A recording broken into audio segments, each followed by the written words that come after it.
The barrel of her gun gleamed under the cabin light, steady despite the turbulence. "Jump with your brat," she said, voice cold enough to freeze the air between us, "or I'll put two in both of your skulls." The plane groaned against the wind. My son clutched my sleeve, trembling. My sister, my own blood, had handed me a parachute minutes earlier. I'd felt the uneven stitching, the wrong weight, faulty, deliberate. Uncle Raymond opened the hatch. The wind screamed. "There's no chance you'll survive this," he shouted. I smiled at him. He didn't understand. I already had. Then I grabbed my son and jumped. I remember when Evelyn and I were inseparable. She was laughter and light, the one who taught me how to climb trees and land without fear. I took the bruises, she took the credit. Even then, I should have known. When our father died, she wept like she meant it.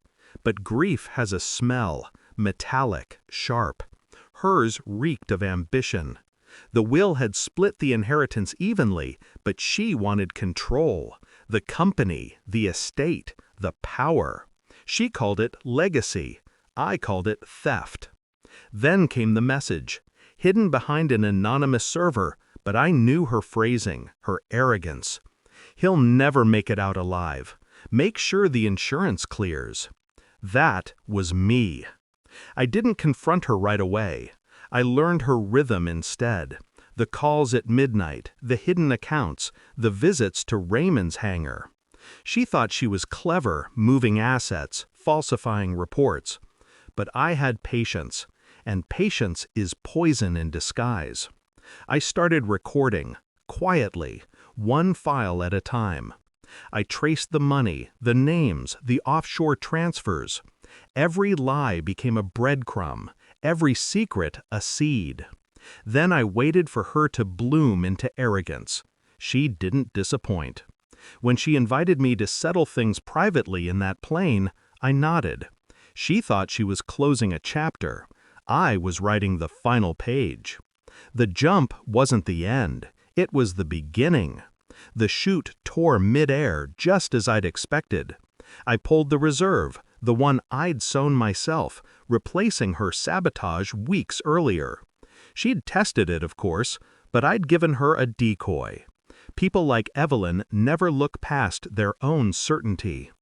We hit the trees hard, but we lived. My son broke an arm, I broke everything else that tied me to her. By dawn, we were gone.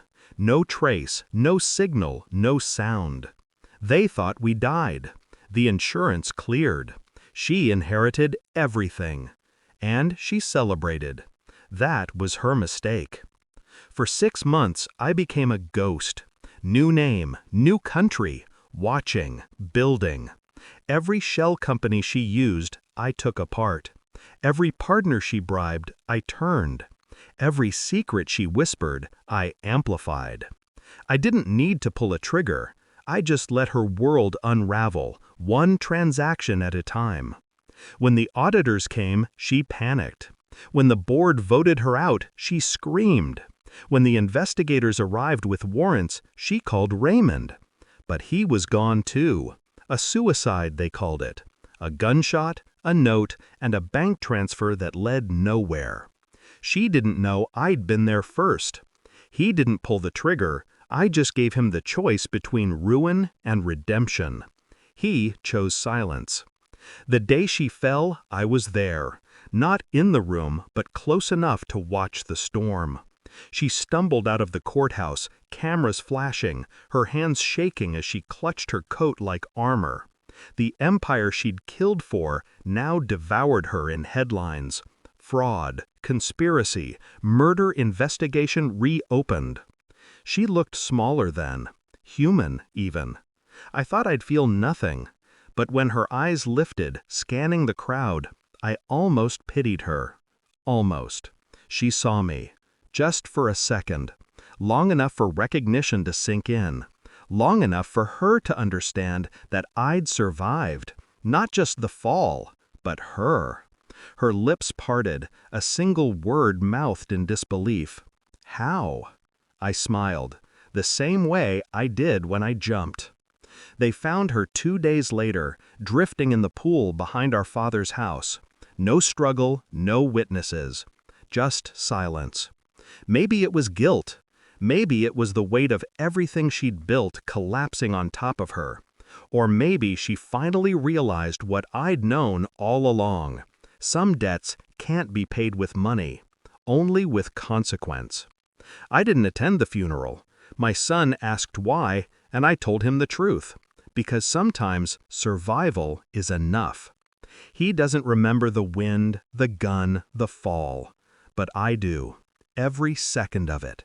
And when I close my eyes, I can still see her face in that cockpit, cold, certain, cruel. Then I see the look she gave me outside the courthouse, broken, afraid, and finally understanding. That's the thing about falling. It's not the jump that kills you. It's realizing too late who pushed first.